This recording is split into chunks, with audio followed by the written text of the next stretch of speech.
Жазушы, қоғам қайраткері Сайын Мұратбековтің шоқтығы биік шығармаларының бірі «Ескек жел» повесі.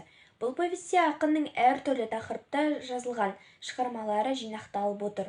«Ескек жел» повесі оқырман жүрегіне жақын түрлі кейіпкерлер бейнесі арқылы ерекше сезімге бөлеп, сол арқылы тығыз психологиялық байланыс орнатады. «Ескек жел» повесінің кейіпкерлерін айта кетсем, басты кейіпкерлері Төлеп, Рысжан, Жаман Жанбай.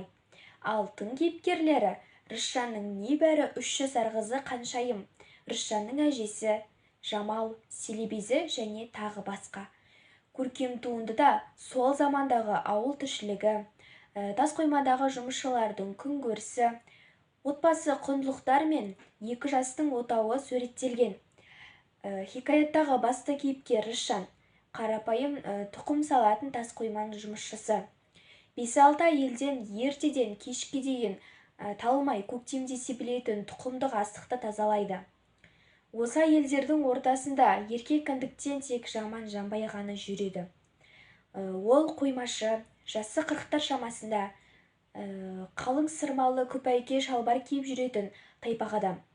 Қолында бір уыс колхоздағы қойма атауының барлығының кілті бар. Қалтасына сыймайды да, үнемі қолына ұстап жүреді. Осы кілт үшін әйелдерден көрмейтін қорлығы да жоқ. Өзі де тыйыш жүрмейді. Осы ауылға күйеу бала болып келеді де, барлық қыз-келіншектердің бәрімен жездемсіп ойнап, қылжақтап тиісіп қалады. Төлеп, Рысжанның бұрынғы жұбайы. Сол қоймадағы тұқымның сапалы тазартылуына жауапты адам.